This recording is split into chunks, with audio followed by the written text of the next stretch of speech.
Hi everyone, this is Dr. James DiNicolantonio, author of The Salt Fix and The Mineral Fix, and today I'm going to be talking about fasting. So there are many different types of fasting. There's intermittent fasting, where essentially you still are eating throughout the day, and then there's something called prolonged fasting, which is essentially fasting for 24 hours or longer.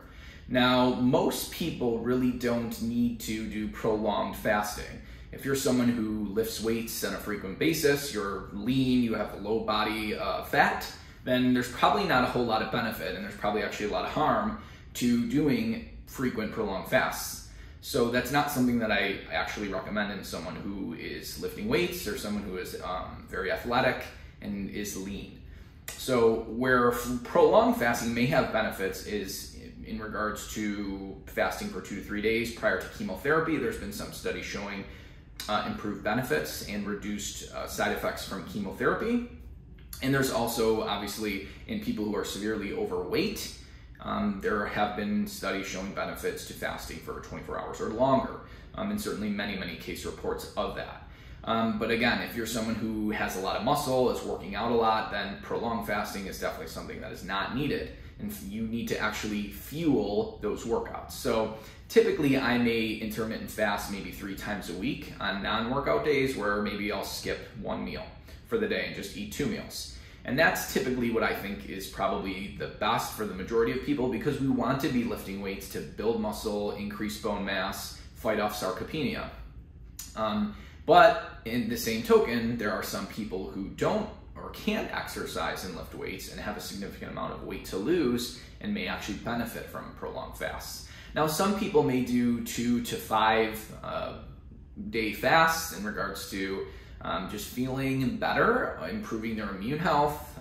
A lot of times they do this for cognitive purposes or spiritual purposes. And again, that is up to you. But I'm going to just be talking about the differences between intermittent fasting and prolonged fasting. So intermittent fasting, most people typically, how they do this is they skip breakfast because it's just the easiest meal to skip. You're typically not very hungry upon awakening. You've already been fasting. Your body's already in a fasted state. So to prolong that to lunch is typically the easiest for most people. However, there does seem to be a lot of studies now suggesting that actually skipping dinner may be better than skipping breakfast. But the key is which part or which meal is actually easier for you to skip. For example, for me, skipping breakfast is much easier than skipping dinner. So that's how I intermittent fast. If someone is able to skip dinner instead of breakfast, that may actually have additional benefits, because with circadian rhythms, as it gets later in the day, we become more insulin resistant, and we actually don't handle carbohydrates as well as we would in the morning.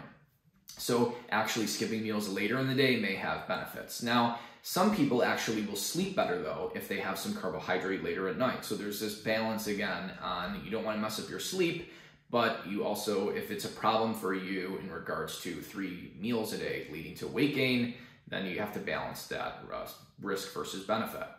Now, a lot of people will do 1 meal a day. So I was just talking about 2 meals per day, where maybe you skip breakfast or dinner. But some people actually practice what's called OMAD, or 1 meal day. And essentially you fast for 23 hours and then you eat a meal within the next hour. So you're basically just you're eating once a day, and you're basically eating just once almost every 24 hours essentially. So it's almost a prolonged fast, but not really, because prolonged fast is technically 24 hours or longer. So this type of fasting is obviously safer than prolonged fasting, but you also have the risk of not getting that 1 meal perfect in regards to optimal nutrient intake. So if you're going to do a 1 meal a day, you really have to make sure that 1 meal is really going to pack in all the nutrients that you need for the day. So that's a little difficult. In the Immunity Fix, I did build out, if I were to do 1 meal a day, what exactly that meal would look like in order to basically hit optimal amounts of basically all the nutrients that you need per day. Now, prolonged fasting, basically what ends up happening when you start hitting day 2 of a prolonged fast is you go into something called mild metabolic acidosis. Basically, you're producing so many keto acids that you literally your body becomes acidic. Now, it's not a moderate or even severe metabolic acidosis. It's mild. It's typically not life-threatening. But the body is acidic and it is starting to break down some bone, and you're starting to lose some magnesium and calcium from that bone loss in the urine by day 2.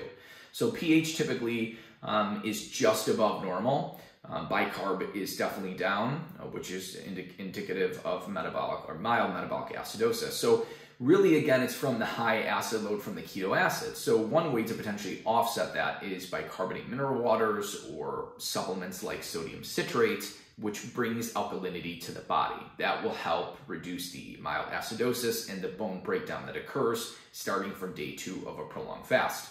Now, typically by day 6 or 7, you can become B vitamin deficient and really deficient after 2 weeks of fasting if you're not taking vitamins and minerals. And usually by about a couple weeks as well, the body can become fairly moderately depleted in magnesium. And by 3 to 4 weeks of a prolonged fast, definitely magnesium deficiency can become pretty significant. So again, a lot of the harms with prolonged fasting is due to mild metabolic acidosis, but also there is some muscle and protein loss. So nitrogen losses do occur when you fast. And there's this sort of misconception that because growth hormone increases when you fast, that's actually helping to build muscle or preserve muscle.